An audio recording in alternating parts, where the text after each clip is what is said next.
Die eerste storie op ons voorblad, dit is seker iets wat na in jou hart is. Dit is na my hart. Algetto, ek en jy het nou voor die tyd bietjie gesels. Dit is hartseer dat dit nou eers gebeur.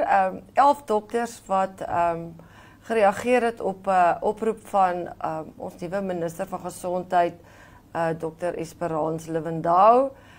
Wat hulle dienste gratis aanbied. Hierdie 11 dokters, dit is private dokters, so dis 'n ooreenkoms wat hulle nou met die staat aangegaan het en gaan nou spesifiek ingespan word by die Katatura gesondheidssentrum. So Algetto, tot 20,000 besoeke 'n maand en 700 tot 1,000 pasiënte per dag. Die piekseisoen, piektyd van 7 uur saans tot middernag. Die sentrum is 24 uur 'n dag oop. Ja. En daar was net 3 dokters aan diens, nou staan daar 2 by.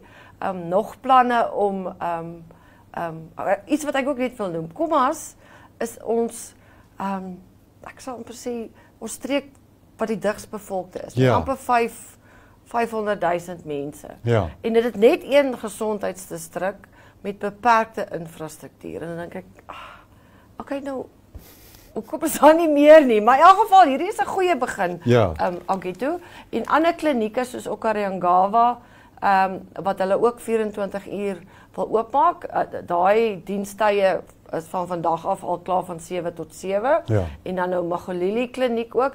En die hoop is dan dat dit in die omgewings waar dit is, dat dit die mense soontoe trek en weg van die Katatura gesondheidssentrum. En so dit is regtig 'n pleintjie vir private dokters wat hand opsteek en sê ons help. Ja. En ek hoop regtig ander private dokters sien dit. Asseblief.